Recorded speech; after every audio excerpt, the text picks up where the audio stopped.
Hi everyone, it's Liam here from Rating the Races. So tomorrow's ratings are actually free for everybody. So come on to the ratings page. You can do that by going to, if you're looking at it on Thursday, go to dashboard and then click on tomorrow up here. And then you can choose whichever race you want to have a look at and you can just navigate through.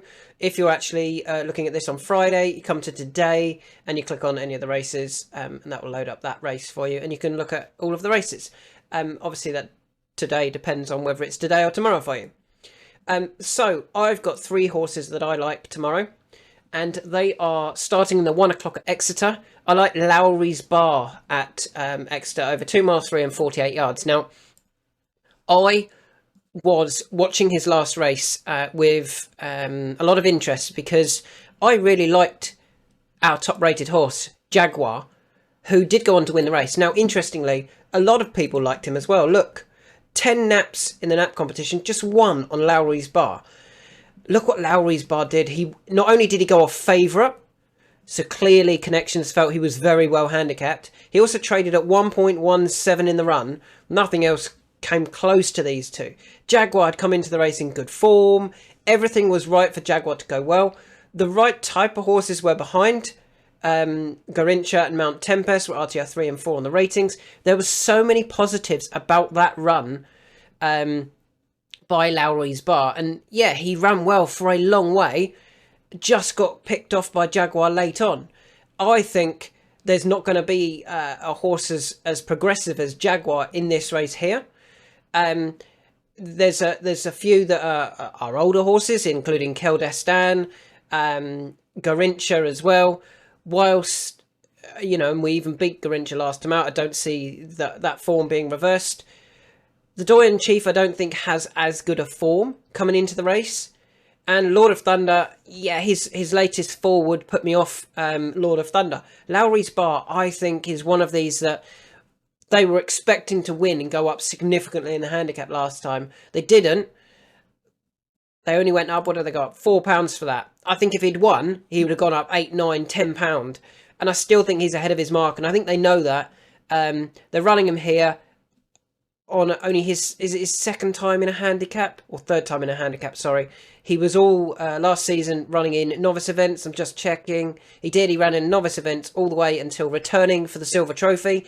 And then they went, yeah, okay, we didn't win the silver trophy, but now we can go over fences and really kick on. They nearly did, and he only went up £4. I think they think he's 140 horse here, and I'd be disappointed if Lowry's Bar doesn't take all of the beating. He's currently available at 2s. The only one that's priced up is Bet365. We'll wait to see some others price up, but I imagine they'll all be around at that sort of price. And yeah, I think he is the one to beat in the 1 o'clock at Exeter. Moving on to the 233 at Sandown, the Grade 2 Isha Novices Chase, and I am going to stick with a horse we were on last time who fell in handstands. Now, Ben Pauling is adamant that he would have still won last time out. I'm not as confident, but he hadn't fully been woken up at all. It's really interesting to see that he was well supported that day, considering he not actually had a run over fences. Some of the others had, and they're now stepping him up to 3 mile. They saw that a win can't, and he was just a little bit being nudged along every now and then, possibly suggesting that 2.5 mile was just a bit quick for him. Up to 3 miles, I think we'll see the best of handstands, and he'll be able to, they'll be coming here going, we've got to win this now before we can go on to bigger and better things. They're not coming here to get him more experience. They're coming here to try and win this race now. If we look at the R figures, I'm suggesting, or our ratings are suggesting, that when he's pushed out and when he has to work, he can record a 146.8 over hurdles. I think he'll improve on that over fences, but none of the others have got up to that sort of rating. Yes, he dropped to a 143 when winning at Huntingdon, beating Django By, but what we've got to remember there is he didn't need to go even higher than that, did he? He was, that was far too easy for him, and he won it quite comfortably in the end. Despite only winning by a length and a half. He then disappointed at Cheltenham, but that was at Cheltenham. You can forgive him that. And yeah, if he hadn't fallen, I think he would have gone really close. Anyway, he could have been coming here off the back of a win. If he'd come here off the back of a win, he would be favourite. I'm pretty confident of that. He would be favourite if he came here off the back of a win. He doesn't. He comes here off the back of being beaten. And as such, everyone's jumping on Resplendent Grey and they're taking on handstands. Well, I'm happy with that because we can now get 3-1 about handstands. Ben's got his horses going well. He's just had It's Hard to Know win earlier on today. Samuel Spades finished second. I'm Ravenous second. A second recently for Twyford's Diamond. Hopefully he can turn more of those seconds into wins.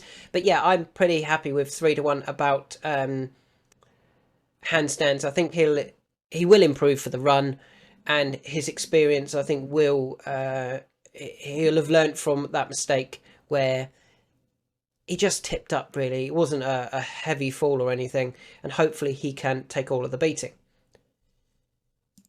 And finally, this will be my nap. In the 303, Ho Jolie Smoke. I am a big fan of Ho Jolie Smoke. I think he is a really well handicapped horse, and he's just bumped into a couple. Over hurdles, when he ran over hurdles over 3 mile, I thought he ran his best race of his career when finishing second behind Edkeeper. He actually bled from the nose that day. Maybe if he hadn't bled, he might have even been able to beat Edkeeper. Back in third that day was Highland. Highland has obviously come out and won recently in a listed chase, beating Resplendent Grey. Resplendent Grey is favourite for not grade 2. Ho Jolie Smoke has been over fences once, over 2.5 mile, and he got beat by Resplendent Grey, who is favourite for the graded race. So he's favourite for the graded race and being shortened. Admittedly, we think he'll finish second. Ho Jolie Smoke is still running in a handicap. Ho Jolie Smoke was running off 130 or 119. He's gone up £1 to 120. That's not going to be enough to stop him. I think Ho Jolie Smoke wins tomorrow quite comfortably. Now back up in trip to 3 mile. As long as he doesn't bleed, I think he'll win quite comfortably, to be honest. I think some of his previous form was very good. His efforts finishing not that far behind Krabilly, finishing third behind Massacio and Beat the Bat. That's really strong form.